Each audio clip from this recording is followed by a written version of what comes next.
Bismillahirrahmanirrahim. Assalamualaikum warahmatullahi wabarakatuh. Alhamdulillahirabbil alamin. Wassalatu wassalamu ala asyrafil anbiya'i wa sayyidil mursalin, nabiyyina Muhammadin wa ala alihi wa sahbihi wa man tabi'ahum bi ihsanin ila yaumiddin.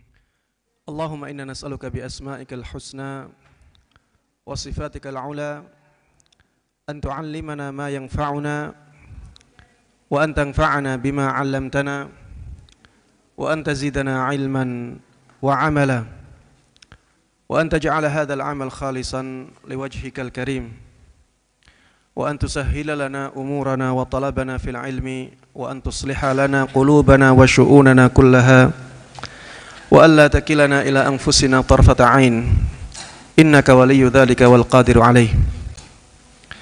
Para jemaah sekalian, kaum muslimin dan kaum muslimat, a'azzani Allahu wa iyyakum. Alhamdulillah, pada kesempatan yang berbahagia ini kita diberikan kemudahan oleh Allah Subhanahu wa taala untuk bermajelis. Mudah-mudahan majelis kita ini benar-benar diberkahi oleh Allah Subhanahu wa taala. Dari majelis ini kita bisa mendapatkan ilmu yang bermanfaat, ilmu yang berkah. Dan mudah-mudahan dari majelis ini kita mendapatkan pahala yang agung dari Allah Subhanahu wa taala. Amin amin ya rabbal alamin. Salawat dan salam, begitu pula keberkahan dan kenikmatan, semoga selalu terlimpahkan dan tercurahkan kepada Nabi Agung Muhammad sallallahu alaihi wasallam. Begitu pula kepada seluruh keluarga beliau, seluruh sahabat beliau dan seluruh kaum muslimin yang mengikuti beliau dan para sahabatnya dengan baik hingga hari akhir nanti. Ikhwati wa akhwati fillah, a'azzanallahu wa iyyakum. Pada kesempatan yang telah lalu kita sudah membahas tentang definisi dari ilmu usul fikih. Antum masih ingat? Apa definisi usul fikih secara bahasa? Usul secara bahasa artinya apa? Iya, dasar-dasar. Fikih secara bahasa artinya apa? Pemahaman. Dasar-dasar pemahaman. Taib. Usul fikih setelah jadi istilah, apa definisinya? Antum kenapa di pinggir-pinggir ya? Tidak ada yang di tengah. Usul fikih setelah jadi disiplin ilmu, apa definisinya?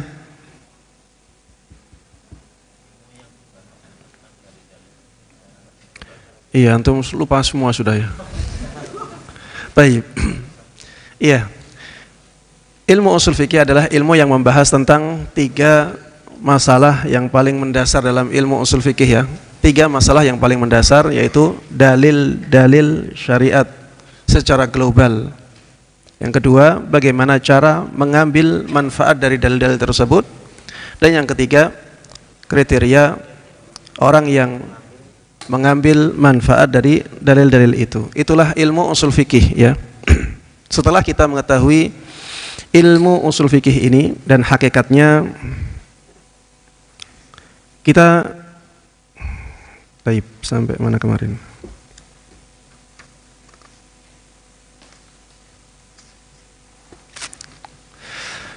Taib. Kita masih membahas tentang definisi dari ilmu usul fikih. Ilmu yang membahas tentang dalil-dalil fikih secara global. Yang dimaksud dengan dalil-dalil fikih secara global di sini adalah pembahasan manakah dalil-dalil yang mu'tabar dalam syariat. Manakah dalil-dalil yang boleh dijadikan sebagai hujjah dalam syariat. Ini yang dimaksud dengan dalil-dalil fikih secara global. Misalnya pembahasan tentang Al-Quran. Apakah Al-Quran bisa dijadikan sebagai hujjah? Dibahas di usul fikih. apakah qiraah syadzah bisa dijadikan sebagai hujjah? Dibahas di ilmu usul fikih. Kita katakan Al-Quran bisa dijadikan sebagai hujjah. Qiraah syadzah, pendapat yang rajih mengatakan bisa dijadikan sebagai hujjah. Baik. Contohnya lagi misalnya hadis Nabi Muhammad sallallahu alaihi wasallam, apakah bisa dijadikan sebagai hujjah? Jawabannya iya. Hadis mutawatir bagaimana? Bisa dijadikan sebagai hujjah. Hadis ahad bagaimana? Kita lihat-lihat, apakah dia sahih, ataukah dia hasan, ataukah dia dhaif. Kalau sahih sama hasan bisa dijadikan sebagai dalil, sebagai hujjah. Kalau dhaif tidak bisa dijadikan sebagai hujjah. Bagaimana dengan hadis mursal? Para ulama berbeda pendapat. Ada yang menganggapnya sebagai hujjah, ada yang tidak. Pendapat yang lebih kuat, pendapat yang mengatakan hadis mursal itu bagian dari hadis yang lemah sehingga tidak bisa dijadikan sebagai hujjah. Ya, ini pembahasan dalil secara global seperti ini. Ijma'. Apakah ijma' hujjah? Kita katakan iya, selama ijma'nya sahih, maka ijma' bisa dijadikan sebagai hujjah. Lalu bagaimana ijma' yang sahih itu? Dibahas di ilmu usul fikih. Pembahasan secara global, ya. Ijma' secara globalnya, bukan bagian-bagian dari ijma' itu. Misalnya ulama berijma' dalam masalah ini, ulama berijma' dalam masalah itu, ulama berijma' dalam masalah C, B, D. Ini tidak dibahas di ilmu usul fikih. Itu dibahasnya di ilmu fikih. Akan disebutkan di ilmu fikih itu. Pembahasan di ilmu usul fikih adalah tentang apakah ijma' itu hujjah? Bagaimana ijma' yang hujjah? Ini globalnya. Nanti dibahas masalah qiyas. Apakah qiyas itu hujjah? Bagaimana qiyas yang hujjah? Pembahasan global tentang qiyasnya. Begitu pula dengan dalil-dalil yang lain. Nanti ada qaulus sahabi, perkataan sahabat, ya. Nanti ada masalih mursalah. Nanti ada istihsan. Nanti ada saddul dzara'i'. Dan yang lainnya, ya. Ini pembahasan di ilmu usul fikih. Itu yang dimaksud dengan dalil-dalil fikih secara global. Itu yang dibahas di ilmu usul fikih. Kemudian yang kedua, cara mengambil manfaat darinya. Cara mengambil manfaat darinya. Maksudnya cara mengambil manfaat dari dalil-dalil tersebut. Di sini dibahas tentang apabila ada perintah di dalam Al-Quran dan Sunnah, maka hukum apa yang ditunjukkan oleh perintah itu? Dibahas di ilmu usul fikih. Oh, perintah itu pada asalnya menunjukkan hukum wajib. Ini bagaimana cara kita mengambil manfaat dari dalil-dalil yang ada. Dalil Al-Quran, dalil Sunnah. Ada banyak perintah-perintah. Bagaimana kita mengambil manfaat dari perintah-perintah ini? Perintah itu pada asalnya menunjukkan hukum wajib. Dia tidak bisa digunakan untuk menunjukkan hukum yang lain kecuali ada dalil yang mengubahnya dari wajib kepada yang lain. Bisa jadi perintah itu menunjukkan hukum apa? Sunnah. Bahkan bisa jadi perintah itu menunjukkan hukum mubah. Bisa jadi perintah itu menunjukkan ancaman. Bisa jadi perintah menunjukkan petunjuk-petunjuk yang lain atau makna-makna yang lain. Tapi kita tidak bisa membawa perintah kepada hukum yang lain selain wajib kecuali ada dalil yang menunjukkan makna itu. Ya, kecuali ada dalil yang menunjukkan makna itu. Saya misalkan ya. Kalau misalnya Allah mengatakan di dalam Al-Qur'an wa aqimus shalah. Dirikanlah salat. Dirikanlah salat. Ini perintah atau tidak? Perintah. Perintah ini pada asalnya menunjukkan hukum apa? Wajib. Kita tidak boleh mengatakan perintah ini menunjukkan hukum sunnah kecuali ada dalilnya. Dan tidak ada dalil yang menunjukkan bahwa perintah di sini menunjukkan hukum sunnah, sehingga hukumnya apa? Wajib. Contoh lain, seperti misalnya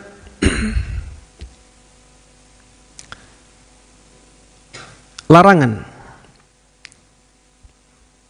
Larangan itu menunjukkan hukum apa? Haram. Kita tidak boleh mengatakan bahwa larangan menunjukkan hukum makruh kecuali ada dalil. Seperti misalnya wala taqrabuz zina innahu kana fahisyah. Jangan dekati perzinaan. Sesungguhnya itu adalah perbuatan keji. Jangan dekati perzinaan. Jangan. Ini larangan. Larangan ini menunjukkan hukum apa? Haram. Allah tidak katakan diharamkan zina di sini. Tapi kita bisa mengambil hukum haramnya zina dari apa? Larangan. Ini ada larangan. Larangan itu pada asalnya menunjukkan hukum haram. Kalau ada yang mengatakan ini maksudnya makruh, kita minta dia dalil. Mana yang menunjukkan bahwa larangan ini menunjukkan hukum makruh? Kalau dia tidak bisa mendatangkan dalil yang menunjukkan bahwa larangan ini maksudnya adalah makruh, maka perkataannya tidak bisa diterima. Contoh lagi ya, misalnya dalam larangan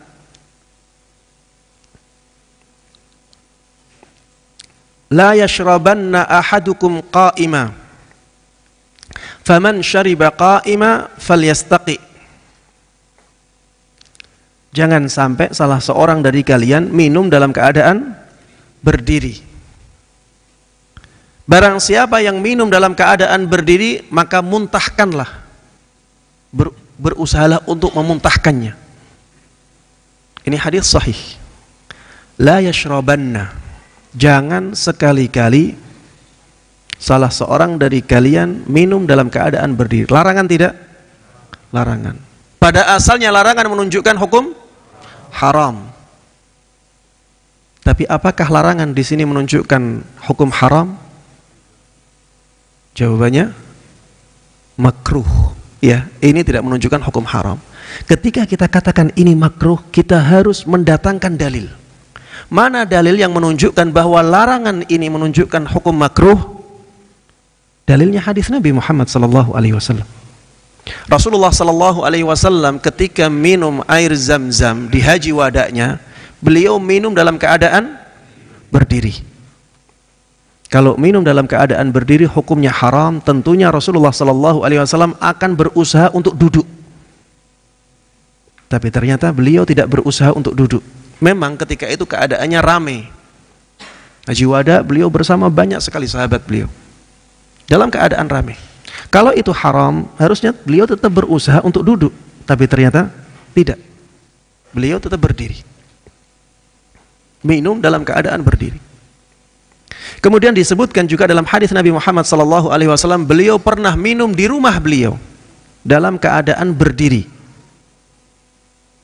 Maka ini menunjukkan bahwa larangan yang ada di dalam hadis yang pertama tadi, yang menjelaskan tentang larangan meminum dalam keadaan berdiri, itu hukumnya apa? Makruh. Larangan di situ maksudnya adalah larangan yang makruh, bukan larangan yang haram. Seperti ini ya. Ini penjelasan tentang bagaimana kita mengambil manfaat dari dalil-dalil yang ada. Ini masih pembahasan larangan, perintah dan larangan. Di sana nanti ada pembahasan tentang lafal umum, lafal khusus. Ini lafal umum. Kalau kata-katanya umum berarti harus hukumnya umum. Ini lafal khusus. Kalau kata-katanya khusus berarti hukumnya khusus. Nanti ada mutlak, ada muqayyad. Ada yang kata-kata tidak ada batasan, ini mutlak. Ada kata-kata yang ada batasannya. Kalau kata-kata tersebut tidak ada batasannya, maka hukumnya juga demikian, tidak dibatasi. Kalau kata-katanya ada batasannya, maka harus sesuai dengan batasan tersebut hukumnya. Nanti ada mantuk, ada mafhum. Ini nanti kita bahas ya dalam bab cara mengambil manfaat dari dalil-dalil yang ada. Ya biasanya pembahasan ini berkaitan dengan bahasa Arab. Ya, berkaitan dengan bahasa Arab. Di majelis-majelis yang sebelumnya saya sudah katakan orang yang belajar usul fikih itu harus punya dasar dalam bahasa Arab. Kalau tidak punya dasar akan kesulitan. Ya bisa, tapi akan kesulitan untuk mempelajari ilmu usul fikih. Baik. Yang ketiga, kriteria orang yang mengambil manfaat dari dalil-dalil tersebut. Ya, kriteria seorang mujtahid. Siapakah mujtahid? Kapan seseorang bisa disebut sebagai mujtahid? Di dalam kitab-kitab usul fikih disebutkan syarat-syarat seseorang menjadi mujtahid. Disebutkan kriterianya. Ini untuk mengetahui apakah saat ini ada mujtahid ataukah tidak. Untuk mengetahui apakah orang yang di depan kita ini pantas untuk berijtihad ataukah tidak. Atau untuk melihat diri kita, apakah diri kita pantas untuk berijtihad ataukah tidak. Kita ambil kriteria yang disebutkan oleh para ulama usul fikih ini. Nanti disebutkan juga tingkatan-tingkatan ijtihad. Ada ijtihad yang mutlak, ada ijtihad yang muqayyad. Nanti ada ijtihad yang mutlak, ada ijtihad yang juz'i. Ya, ijtihad yang mutlak yang pertama itu maksudnya ijtihad dalam semua masalah. Ya, ijtihad dalam semua masalah dan tidak terikat dengan madhab tertentu. Itu ijtihad yang mutlak. Ya, seperti Imam Syafi'i, Imam Malik, Imam Abu Hanifah, Imam Ahmad, tidak terikat dengan madhab tertentu. Ini ijtihad yang mutlak. Ini istilah yang pertama ya. Istilah ijtihad mutlak itu ada dua. Yang pertama yang ini. Ijtihad mutlak maksudnya tidak terikat dengan madhab. Dia bisa berijtihad dalam semua masalah dan tidak terikat dengan madhab tertentu. Ini istilah yang pertama. Lawannya apa? Ijtihad muqayyad. Ijtihad yang muqayyad itu ijtihad dalam madhab tertentu, terikat dengan madhab tertentu. Madhab Syafi'i, madhab Maliki, madhab Hanafi, madhab Hambali. Jadi ada mujtahid-mujtahid dalam madhab. Biasanya disebut mujtahid muqayyad. Mujtahid yang terikat dengan madhab. Istilah yang kedua, ijtihad mutlak maksudnya dalam semua masalah. Dalam semua masalah. Ijtihad yang lawannya ini ijtihad yang juz'i. Ijtihad hanya dalam masalah tertentu. Ya. Ijtihad hanya dalam misalnya masalah toharah. Ijtihad dalam masalah sholat saja. Ada orang-orang yang seperti ini. Di zaman kita ini terutama ya, terutama di zaman kita. Ada orang yang pengetahuannya tentang kitabut taharah sudah mencapai derajat ijtihad. Tapi kalau disuruh membahas tentang masalah muamalah kontemporer, tidak sampai pada derajat itu. Ini namanya mujtahid juz'i seperti ini. Ya, mujtahid yang juz'i, dia hanya bisa berijtihad dalam bab-bab tertentu dari bab fikih. Ya, jadi ada mujtahid mutlak maksudnya tidak terikat dengan madhab, ada mujtahid mutlak maksudnya dalam semua masalah. Kalau yang dimaksud dengan mujtahid mutlak tidak terikat dengan madhab, lawannya mujtahid muqayyad yang terikat dengan madhab tertentu. Kalau yang dimaksud dengan mujtahid mutlak adalah mujtahid dalam semua masalah fikih, maka lawannya adalah mujtahid juz'i, hanya dalam masalah tertentu saja. Ini berkaitan dengan kriteria seorang mujtahid ya. Kemudian biasanya dibahas juga di bagian yang ketiga ini tentang muqallid. Siapakah muqallid? Apa hukum taklid? Dibahas karena ada pembahasan masalah mujtahid, sehingga pembahasan muqallid disertakan dalam ilmu usul fikih di pembahasan yang ketiga ini. Baik. Kita baca ya. Usul fikih ditinjau dari sisi nama disiplin ilmu tertentu. Ia bisa didefinisikan dengan ilmun yabhathu an adillatil fiqhil ijmaliyah wa kaifiyatil istifadati minha wa halil mustafid. Ilmu yang membahas tentang dalil-dalil fikih secara global, cara mengambil manfaat darinya, dan kriteria orang yang mengambil manfaat dari dalil-dalil tersebut. Yang dimaksud dengan al-ijmaliyah, ya, global, adalah kaidah-kaidah umum seperti perintah menunjukkan hukum wajib, larangan menunjukkan hukum haram, sahnya suatu amalan menunjukkan adanya pengaruh padanya.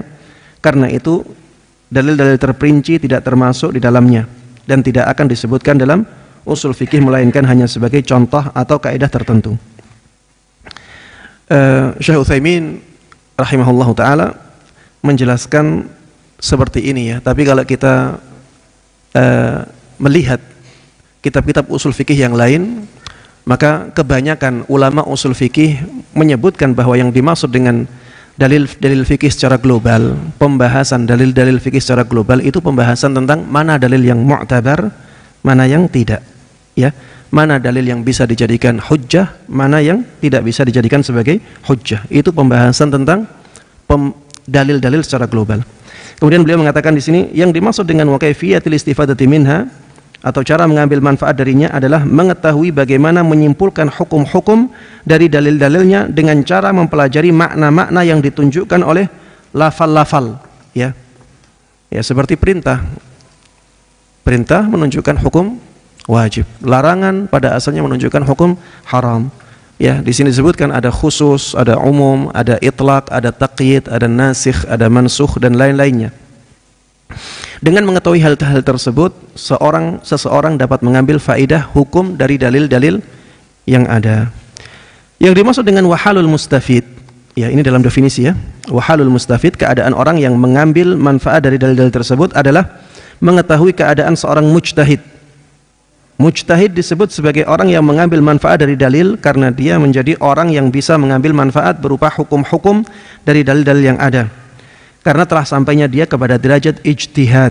Oleh karena itu, mengetahui kriteria seorang mujtahid, syarat-syarat ijtihad, hukum ijtihad, dan yang semisalnya dibahas dalam ilmu usul fikih. Ya, inilah pembahasan inti dalam ilmu usul fikih. Baik, berikutnya manfaat usul fikih. Ini Syekh Utsaimin menyebutkan secara ringkas ya. Usul fikih adalah ilmu yang agung, sangat penting, dan banyak manfaatnya. Di antara manfaatnya bahwa dengannya seseorang bisa memiliki kemampuan untuk menyimpulkan hukum-hukum syariat dari dalil-dalilnya dengan dasar-dasar yang benar. Ulama yang pertama kali menyusun ilmu usul fikih, ya, ini tidak masuk dalam manfaat ya, tapi ini pembahasan lain. Ulama yang pertama kali menyusun ilmu usul fikih menjadi disiplin ilmu tersendiri adalah Imam Muhammad ibn Idris Asy-Syafi'i rahimahullah. Kemudian ulama-ulama yang lain mengikuti langkah beliau. Maka mereka menulis berbagai macam kitab usul fikih, baik berbentuk prosa maupun bait syair. Ya, jadi ada ilmu usul fikih yang bentuknya bait, ya, syair-syair, tapi isinya ilmu usul fikih, baik secara ringkas maupun secara panjang lebar. Ada buku-buku ilmu usul fikih yang berjilid-jilid jamaah. Ada yang ringkas ya, yang kita pelajari ini yang ringkas. Karena kita ingin menjadikan ilmu usul fikih ini ya menjadi mudah ya. Jadi kita bahas buku-buku yang kecil-kecil dahulu. Bagi yang ingin lebih dari ini, maka sebaiknya belajar secara formal, ya, misalnya belajar di pondok, belajar di kampus, ya, yang mempelajari ilmu usul fikih secara lebih detail lagi. Di sini buku ini buku yang tidak terlalu mendasar, ya, bukan yang paling dasar sekali, tapi juga belum pertengahan.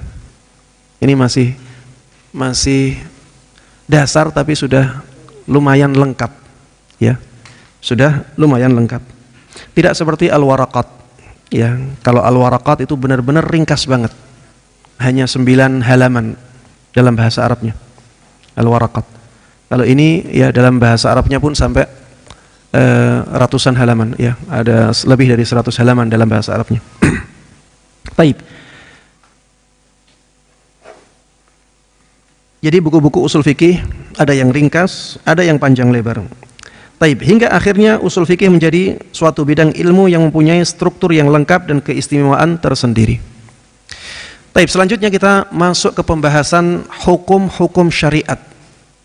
Setelah kita mengetahui apa itu usul fikih, pembahasan yang pertama yang biasanya dibahas dalam ilmu usul fikih adalah tentang hukum.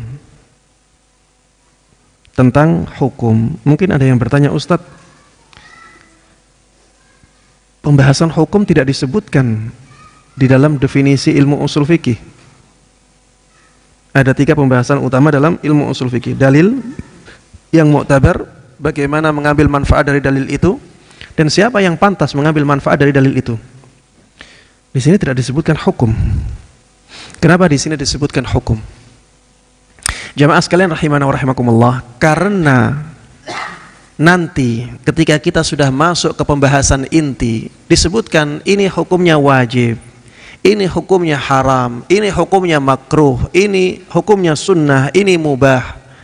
Maka perlu pembahasan ini dahulu sebelum kita masuk lebih dalam, ya, untuk memberikan gambaran kepada kita apa sih wajib itu, apa sih haram itu, apa sih makruh, apa sih yang dimaksud dengan mandub atau biasa kita sebut sunnah, apa sih yang dimaksud dengan mubah, ya. Ini untuk memberikan gambaran kepada kita sebelum kita masuk ke pembahasan-pembahasan yang lain yang menyinggung masalah hukum syariat.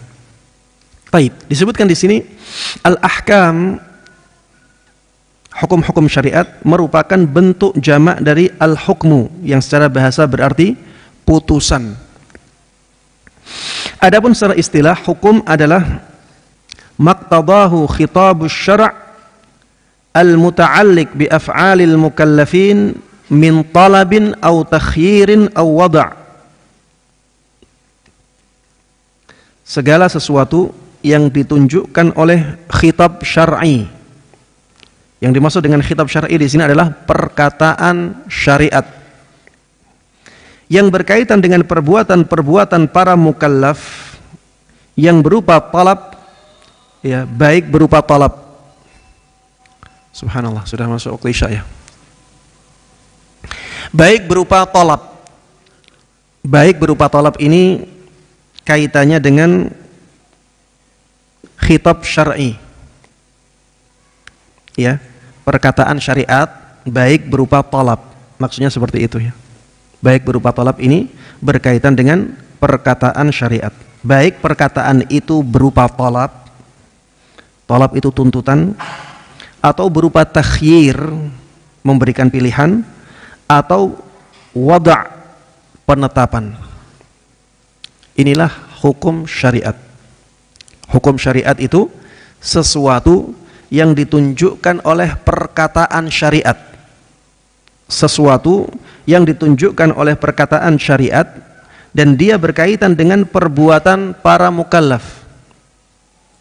Baik perkataan syariat itu bentuknya tuntutan atau permintaan, atau bentuknya pilihan, ya, pemberian pilihan, boleh seperti ini, boleh itu, boleh tidak seperti itu, atau bentuknya wada', ya, jadi dia penetapan. Syariat menetapkan seperti ini. Inilah hukum syariat. Jadi hukum syariat itu sesuatu yang ditunjukkan oleh Allah subhanahu wa ta'ala, oleh perkataannya Allah dan perkataannya Rasulullah. Makanya kalau kita berbicara tentang hukum syariat, kita harus hati-hati. Kita mengatakan hukumnya haram, itu seakan-akan kita mengatakan Allah mengatakan ini haram, Rasulullah mengatakan ini haram. Makanya konsekuensinya berat. Jangan kita menyepelekan masalah ini. Kalau tidak ada dalil, lebih baik diam. Kita tidak punya dalil, lebih baik diam. Kita tidak tahu, katakan saya tidak tahu. Karena kalau kita mengatakan ini hukumnya haram, maka itu berarti kita mengatakan Allah mengatakan ini haram, Rasulullah mengatakan ini haram. Maka ini ya sangat berat konsekuensinya. Apakah kita berani mengatakan presiden mengatakan ini tidak boleh kalau tidak ada dasarnya? Boleh kita mengatakan seperti itu? Presiden mengatakan ini melanggar aturan tanpa ada dasar dari kita. Kita tidak punya dasar untuk mengatakan itu, kemudian kita katakan seperti itu. Boleh seperti itu? Tidak boleh. Kita berani mengatakannya? Kita akan takut mengatakan itu. Bagaimana dengan hukum syariat yang konsekuensinya adalah ini perkataan Allah dalam masalah ini, ini hukum Allah dalam masalah ini ketentuan Rasulullah dalam masalah ini. Ya, kalau kita mengetahui hakikat hukum syariat, maka kita akan takut untuk berbicara dalam masalah syariat tanpa dasar dalil-dalil yang kuat. Taib jamaah sekalian rahimana wa rahimakumullah. Sekian dulu yang bisa kita bahas di sesi pertama ini. Insyaallah kita akan teruskan pembahasan kita di sesi yang kedua. Wallahu taala alam wa sallallahu wasallam wa baraka ala nabiyyina Muhammadin wa ala alihi wa sahbihi wa man tabi'ahum bi ihsanin ila yaumiddin walhamdulillahirabbil alamin. Assalamualaikum warahmatullahi wabarakatuh. Bismillahirrahmanirrahim. Assalamualaikum warahmatullahi wabarakatuh.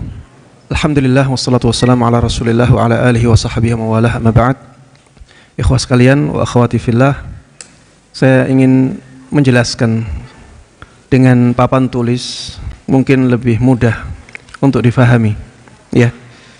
Karena seringkali ya ilmu usul fikih ini terlalu detail dalam menjelaskan kata per kata, sehingga akan menjadi susah kalau tidak ada papan tulisnya. Baik. Jadi jamaah sekalian rahimana wa rahimakumullah, sebenarnya ya ilmu usul fikih ini sebenarnya mudah jamaah. Hanya membutuhkan perenungan saja. Kalau kita renungi dengan baik dan sudah ketemu, insya Allah tidak lupa-lupa lagi. Ya. Ini seperti menghafalkan rumus-rumus. Kalau sudah ketemu rumusnya, ya sudah. Setelah itu tidak lupa lagi. Bahasa tulis seringkali lebih susah difahami daripada bahasa gambar. Maka saya akan menjelaskan apa yang telah kita bahas melalui papan tulis ya. Taib. Ya kita coba misalnya definisi ilmu usul fikih ya. Definisi ilmu usul fikih.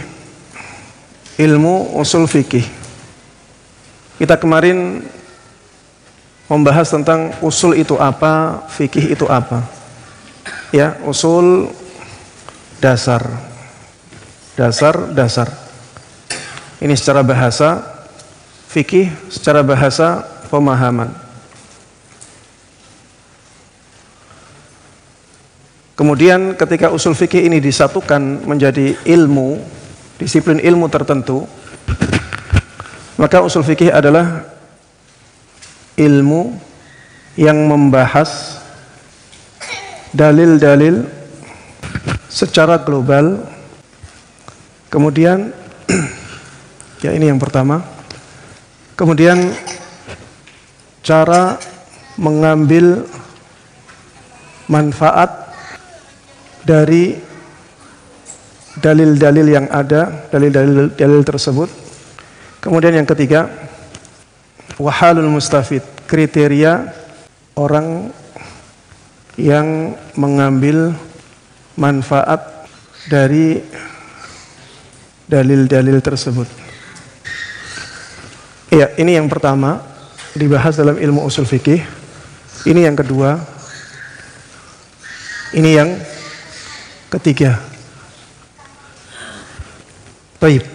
Yang dimaksud dalil-dalil secara global, ini contohnya ya. Contohnya saja ada Al-Quran, ada as-sunnah, ada ijma', ada qiyas, ada misalnya istishab, ada istihsan, ada maslahah mursalah,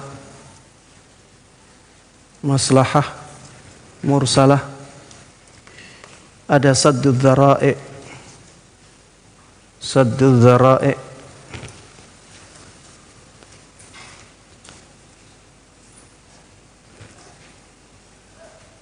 dan seterusnya. Ini dalil-dalil secara global dibahas.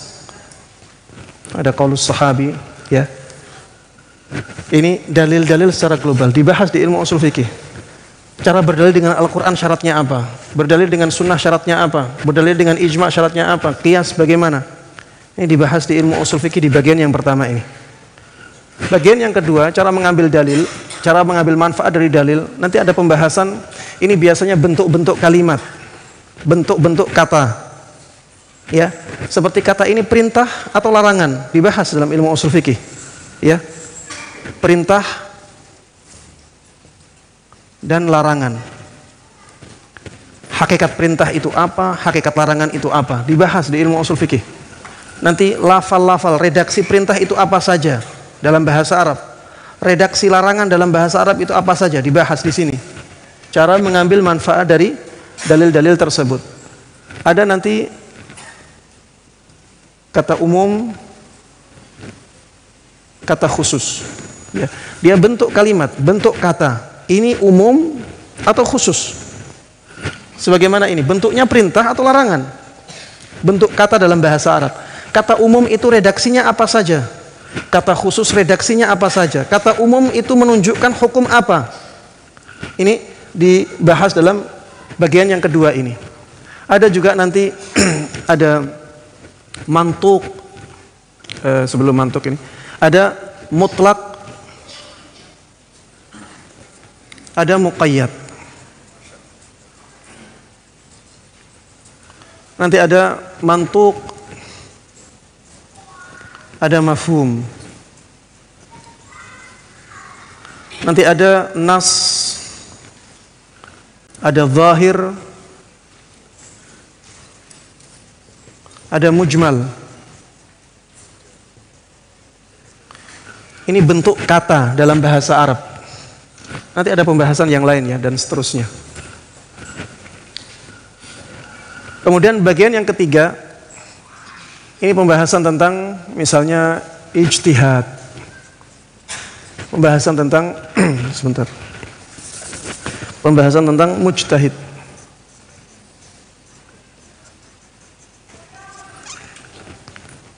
Sifat-sifat mujtahid atau syarat-syarat seseorang disebut sebagai mujtahid.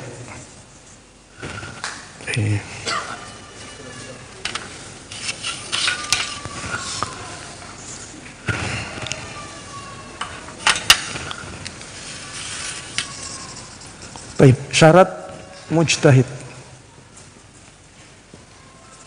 Nanti dibahas juga di sini apa hukum ijtihad.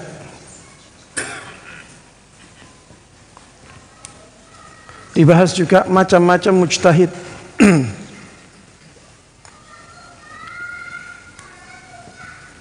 Dibahas juga di sini muqallid. Muqallid itu siapa? Kemudian hukum taklid dibahas di sini.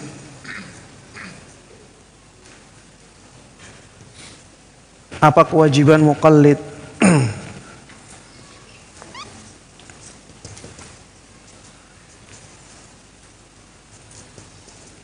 Dan seterusnya. Ya, ini ya secara global, ya, secara garis besar, dan permasalahan-permasalahan yang dibahas di ilmu ushul fikih. Baik. Insyaallah lebih mudah seperti ini, ya. Jadi inilah ushul fikih. Ilmu yang membahas tentang dalil-dalil syariat secara global, cara mengambil manfaat dari dalil-dalil tersebut, dan kriteria orang yang mengambil manfaat dari dalil-dalil itu. Ini hakikat dari ilmu usul fikih. Baik. Sudah selesai ya? Kita beralih ke hukum syariat. Ini hapusnya gini ya.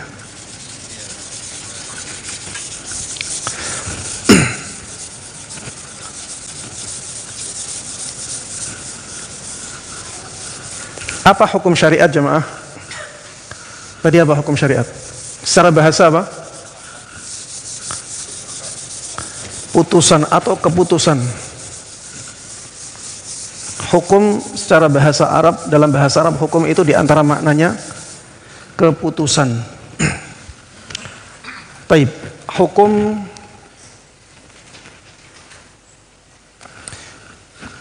dalam bahasa, secara bahasa artinya keputusan. Semua keputusan bisa disebut sebagai hukum, ya. Semua keputusan bisa disebut sebagai hukum. Secara syariat, ini yang menjadi pembahasan kita tadi.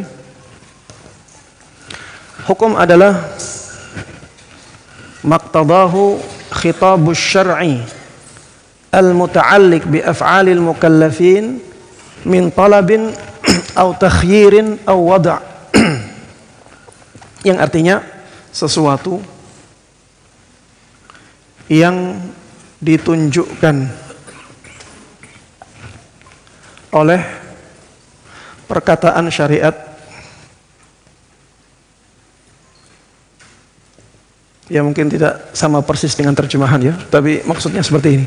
Sesuatu yang ditunjukkan oleh perkataan syariat yang berkaitan dengan perbuatan mukallaf, perbuatan para mukallaf.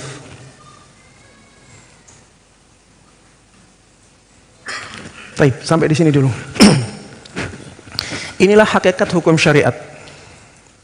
Hakikat hukum syariat yang kita maksud di sini adalah sesuatu yang ditunjukkan oleh perkataan syariat yang berkaitan dengan perbuatan para mukallaf. Baik, perkataan syariat di sini maksudnya adalah Allah dan Rasulnya. Allah berarti apa? Al-Quran. Dan Rasulnya berarti hadis. Sesuatu yang ditunjukkan oleh Al-Quran dan hadis, perkataan syariat dari Al-Quran dan hadis yang berkaitan dengan perbuatan para mukallaf. Berkaitan dengan perbuatan para mukallaf. Baik, sekarang kita definisikan dulu siapa mukallaf. Ya, Syekh Utsaimin mengatakan para mukallaf maksudnya adalah orang yang apa kata-katanya? Hah? Tidak, yang diterjemahan.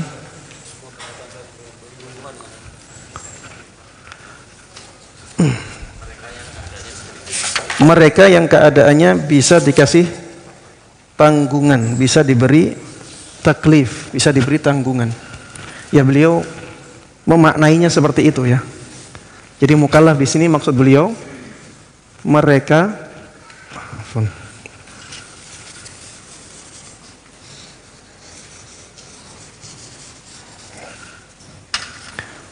para mukallaf ini beliau definisikan mereka yang apa? Keadaannya bisa diberi tanggungan, taklif atau tanggungan. Taklif itu tanggungan. Taklif itu bisa kita bisa kita terjemahkan tanggungan, bisa kita terjemahkan beban. Baik. Mukallaf menurut Syekh Utsaimin mereka yang keadaannya bisa diberi beban. Makanya beliau memasukkan anak kecil, beliau memasukkan orang gila, dimasukkan ke mukallaf. Sebenarnya apa yang disampaikan oleh beliau ini jarang disampaikan oleh para ulama ilmu usul fikih. Biasanya yang dimaksud dengan mukallaf adalah seorang yang balik dan berakal sehat. Balik dan berakal sehat. Inilah yang biasanya disebutkan oleh para ulama. Adapun yang disebutkan oleh Syekh Utsaimin ini, ya, beliau ingin membawa makna mukallaf di sini ke makna al-ibad. Ini yang disebutkan oleh Syekh Utsaimin ini. Ini itu sama dengan hamba Allah. Ya, sebagian ulama mendefinisikan hukum syariat itu maqtadahu khitab syara' al-muta'alliq bi af'alil ibad. Sesuatu yang ditunjukkan oleh perkataan syariat yang berkaitan dengan perbuatan hamba Allah. Beliau ingin menggabungkan dua definisi ini dengan memaknai mukallaf dengan cara seperti ini. Padahal biasanya mukallaf di sini artinya itu orang yang balik dan berakal sehat. Kenapa beliau memaknai seperti ini? Karena ada hukum-hukum syariat yang berkaitan dengan anak kecil. Benar tidak? Kalau misalnya ada anak yang belum balik, berakal sehat dia tapi belum balik, sholat. Ada hukumnya tidak sholatnya? Ada hukumnya. Dapat pahala tidak dia? Dapat pahala. Makanya beliau ingin masukkan anak kecil. Ini di sini masuk di dalamnya. Masuk di dalamnya anak kecil. Bahkan orang gila. Ya, dimasukkan di situ. Ya, untuk memasukkan hukum-hukum yang berkaitan dengan anak kecil, hukum-hukum yang berkaitan dengan orang gila, beliau memaknai para mukallaf dengan makna ini. Mereka yang keadaannya bisa diberi taklif atau beban syariat. Orang gila masa bisa diberi beban syariat? Iya. Sebenarnya orang yang seperti itu bisa diberi beban syariat, tapi karena ada penyakitnya akhirnya tidak bisa. Tapi sebenarnya semua orang bisa diberi beban syariat. Hanya saja ada yang mempunyai halangan. Seperti orang gila punya halangan, anak kecil punya halangan. Baik. Ketika dikatakan hukum syariat adalah sesuatu yang ditunjukkan oleh perkataan syariat yang berkaitan dengan perbuatan para mukallaf, maka ini khusus untuk firman Allah dan hadis Nabi Muhammad SAW yang berkaitan dengan ini. Yang tidak berkaitan dengan itu tidak disebut sebagai hukum syariat. Ya, contohnya, ya, firman Allah Subhanahu Wa Taala, wa aqimus shalah, wa aqimus shalah, dirikanlah salat. Artinya dirikanlah salat. Baik, dirikanlah salat. Hukum yang ada di sini apa? Yang ditunjukkan oleh firman Allah ini apa? Wajibnya salat. Wajibnya salat untuk siapa? Untuk kalian, untuk kita, ya, untuk manusia. Ya, untuk hamba Allah. Wa aqimus shalah, wajibnya salat untuk hamba Allah, ya, manusia dan jin masuk di sini. Ini firman Allah, ya, berarti masuk dalam perkataan syariat.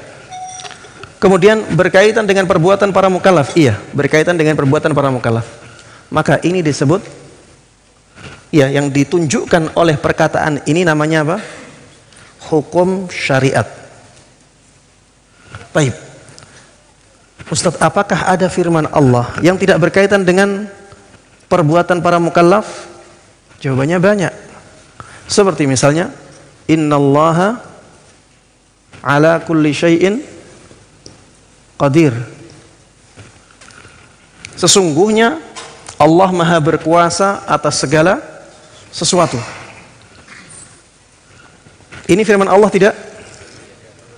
Iya, firman Allah. Apakah berkaitan dengan perbuatan para mukallaf? Jawabannya tidak, ini berkaitan dengan Allah. Maka ini tidak disebut sebagai hukum syariat dalam definisi ini. Ya, tidak disebut hukum syariat dalam definisi ini.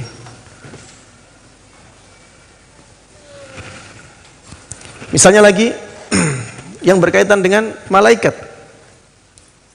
Perkara-perkara yang berkaitan dengan malaikat tidak masuk dalam definisi hukum syariat.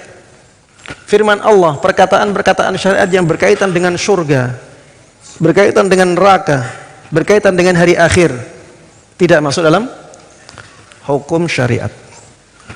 Hukum syariat yang dimaksud di sini adalah sesuatu yang ditunjukkan oleh perkataan syariat yang berkaitan dengan perbuatan para mukallaf.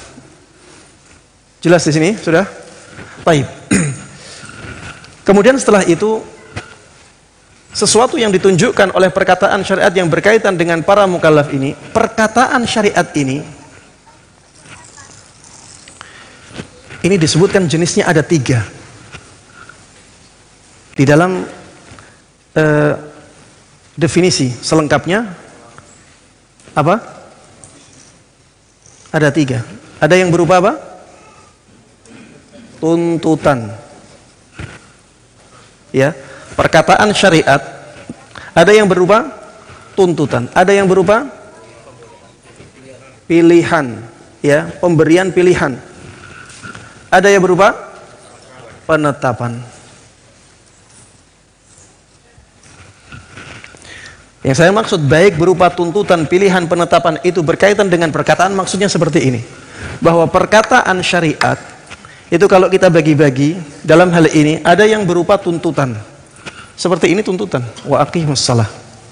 Dirikanlah salat oleh kalian. Jadi syariat menuntut kita untuk salat. Ini berupa tuntutan. Ada yang berupa pilihan. Ya, ada yang berupa pilihan. Ya, seperti misalnya uhilla lakum saydul bahri wa ta'amuh mata'an lakum walis sayyarah. Aku halalkan kepada kalian buruan-buruan laut. Ini pilihan.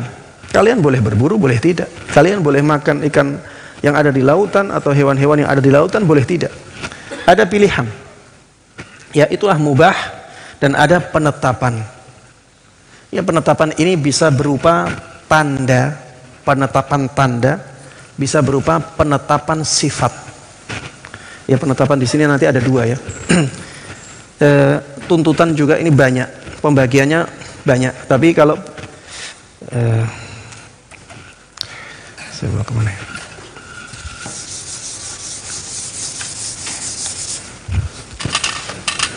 Tuntutan ini jamaah sekalian rahimana wa rahimakumullah, ada tuntutan meninggalkan, tuntutan untuk melakukan dulu, tuntutan untuk melakukan sesuatu.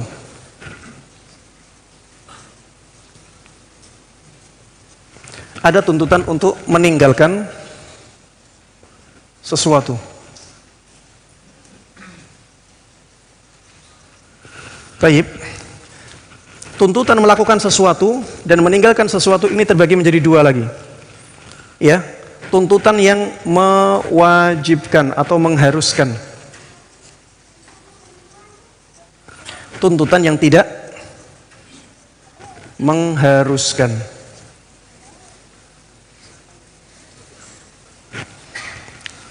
Yang meninggalkan ini juga terbagi menjadi 2. Ini tuntutan meninggalkan sesuatu yang mengharuskan. Yang kedua, tidak mengharuskan. Tuntutan meninggalkan sesuatu yang tidak mengharuskan. Ini jadinya apa? Hukum apa? Jadi hukum wajib di sini. Ini jadi hukum apa? Hah? Tuntutan melakukan sesuatu yang tidak mengharuskan. Apa jadinya? Sunnah atau mandub. Ya, kita tulis sunnah saja. Baik. tuntutan meninggalkan sesuatu yang mengharuskan, haram. Tuntutan meninggalkan sesuatu yang tidak mengharuskan jadinya apa? Makruh. Di sini kita sudah mendapatkan berapa hukum? Ada 4. Mana yang kelima? Ini. Pilihan hanya satu, yaitu mubah. Ya. Pilihan hanya satu, ini mubah. Baik. Kemudian yang penetapan ini, ya, penetapan ini dibagi menjadi 2 jemaah.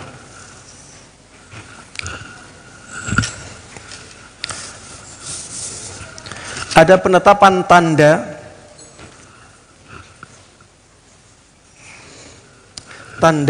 kalau ada menunjukkan hukum.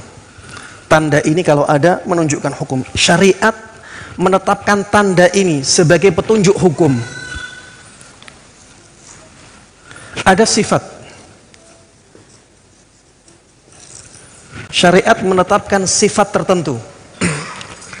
Ya, sifat hukum tertentu. Tanda ini ada 3. Ya, ini kalau nggak pakai papan tulis sulit untuk difahami ya. Baik. Tanda. Tanda ini terbagi menjadi 3. Ada sebab, ada syarat, ada mani'. Mani' ini maksudnya penghalang.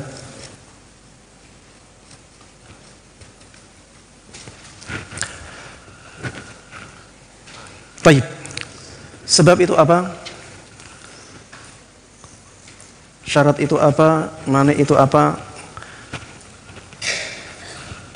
Kemudian yang sifat ini terbagi menjadi banyak ini. Ya, di sini ada sah dan fasad. Ya, sah dan rusak.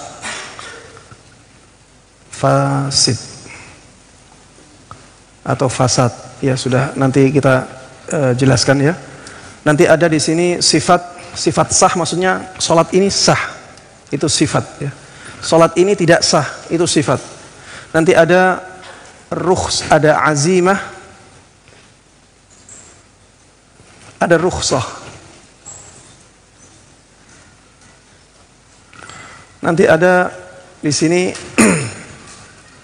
ada qada,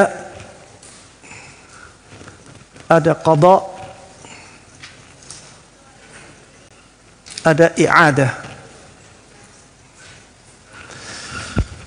Dan di sini nanti ada lagi ya. Tapi cukuplah yang ada sekarang. Ya. Ya, penetapan ada yang tanda, ada yang sifat. Ya. Perkataan syariat yang berupa penetapan, ada yang penetapan itu penetapan tanda, ada yang penetapan itu penetapan sifat. Penetapan tanda ini sebab ya. Sebab ini sesuatu yang kalau tidak ada, maka hukumnya tidak ada.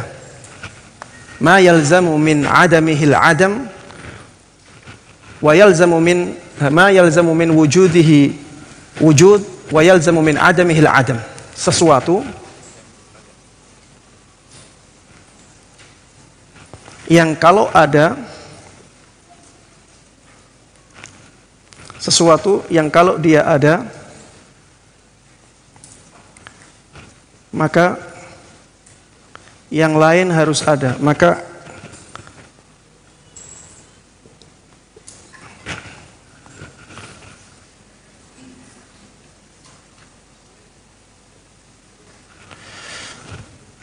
sesuatu yang kalau dia ada, maka yang lain harus ada. Kalau dia tidak ada, kalau dia tidak ada, maka yang lain harus tidak ada. Bingung ya?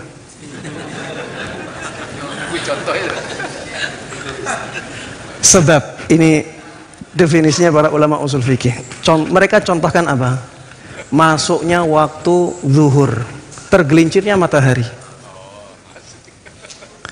Masuknya waktu zuhur itu dengan apa? Dengan tergelincirnya matahari. Tergelincirnya matahari itu disebut sebagai sebab. Kalau ada tergelincir matahari, ada kewajiban sholat duhur. Kalau tidak ada tergelincirnya matahari, maka kewajiban sholat duhur tidak ada. Itulah sebab. Contoh lagi seperti nisab. Nisab dalam zakat. Kalau ada nisab, ada kewajiban zakat. Kalau tidak ada nisab, tidak ada kewajiban zakat. Itu mereka sebut sebagai sebab. Ya, saya juga menerjemahkan ke bahasa Indonesia susah.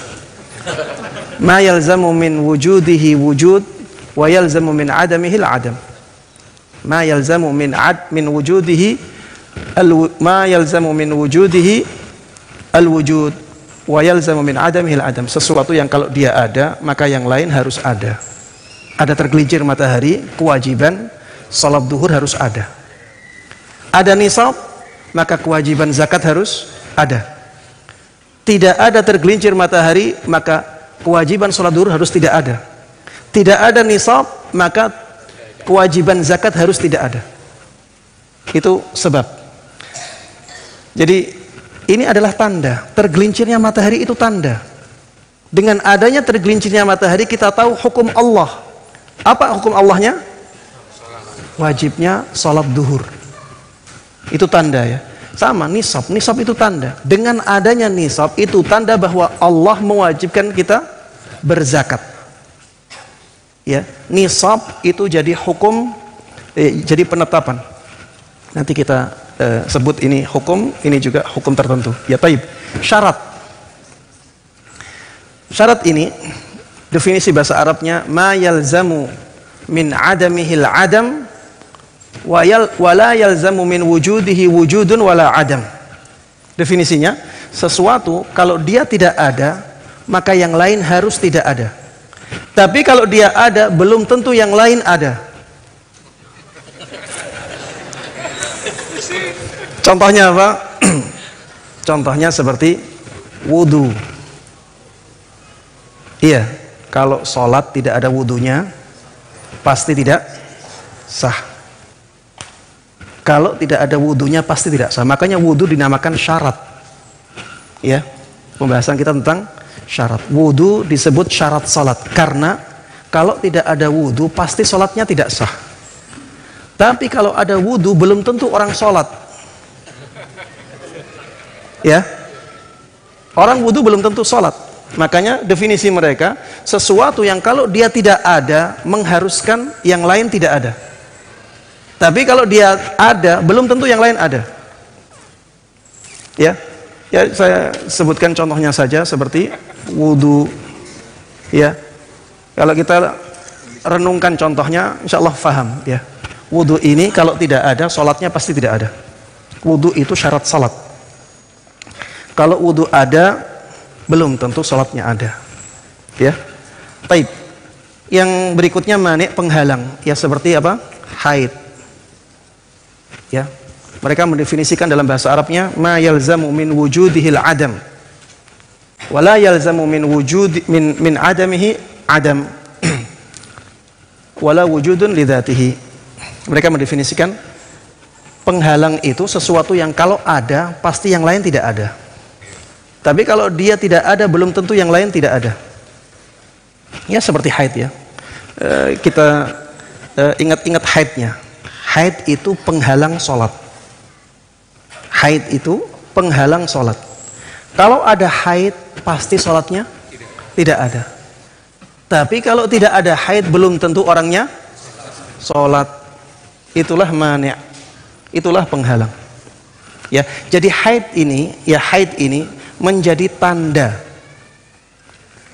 tanda hukum Allah. Wudu menjadi tanda hukum Allah. Kemudian sini apa? Tadi tergelincirnya matahari. Tergelincirnya matahari untuk sholat duhur. Untuk sholat duhur. Ya, ini tanda dari Allah Subhanahu wa ta'ala. Allah jadikan itu sebagai tanda. Ya, ini maksud dari kata tanda. Nanti ada sifat ya. Sifat kalau sholatnya memenuhi syaratnya, memenuhi rukunnya, maka sholatnya sifatnya sah. Kalau sholat itu tidak memenuhi syarat rukunnya, sifat sholat itu menjadi rusak, ya, menjadi fasidah. Ya, ada sifat yang berupa azimah. Azimah itu maksudnya hukum asal. Azimah itu maksudnya hukum asal sebelum ada keringanan. Ya, sebelum ada keringanan itu namanya azimah. Misalnya sholat duhur, azimahnya berapa rakaat? 4 rakaat. Rukhsahnya 2. Ya, rukhsahnya 2 ketika safar. Ya, sholat duhur azimahnya dikerjakan di waktunya. Ketika ada rukhsah bisa dilakukan di waktu sholat asar. Ya, jadi azimah itu hukum asalnya, hukum asal, hukum awal, yang biasanya lebih berat daripada rukhsah. Rukhsah itu keringanan. Ya, ini sifat dari ibadah, sifat dari ibadah. Kemudian ada qada, ada i'adah. Ada itu menjalankan ibadah di waktunya. Kalau kita sholat subuh di waktu subuh itu namanya ada. Ya, menjalankan sholat di waktunya. Qada, menjalankan sholat di luar waktunya, setelah waktunya habis. Kalau misalnya ada orang ketiduran, baru bangun jam 9 pagi, belum sholat subuh, kemudian dia sholat subuh, namanya apa? Qada. Ya, itulah qada, menjalankan ibadah setelah waktunya selesai. Ya, kemudian i'adah. I'adah itu mengulangi ibadah yang mungkin ada cacatnya. Seperti misalnya orang sholat subuh, selesai sholat baru tahu kalau dia belum mandi junub, maka dia harus mandi junub dan ngulang sholatnya. Itulah i'adah. Ya, ini sifat, ya, sifat dari ibadah-ibadah. Ini sifat masuk dalam penetapan. Allah menetapkan sifat-sifat ini. Ya, yang tadi Allah menetapkan tanda-tanda ini. Baik. Ini yang berkaitan dengan hukum syariat. Ya, insyaallah kita akan baca, ya, penjelasan tentang ini di pertemuan yang berikutnya. Baik, jemaah sekalian rahimana rahimakumullah, ini yang bisa kita bahas bersama dalam kesempatan kali ini. Mudah-mudahan bermanfaat dan Allah berkahi. Amin amin ya rabbal alamin. Wa sallallahu wa sallama wa baraka ala nabiyyina Muhammadin wa ala alihi wa sahbihi wa man tabi'ahum bi ihsanin ila yaumiddin. Walhamdulillahi rabbil alamin. Tidak usah ada tanya jawab, ya. Nanti tambah bingung nanti. Baik. Mari kita tutup kajian ini dengan doa kafaratul majlis. Subhanakallahumma wa bihamdik asyhadu an la ilaha illa anta astaghfiruka wa atubu ilaik. Assalamualaikum warahmatullahi wabarakatuh.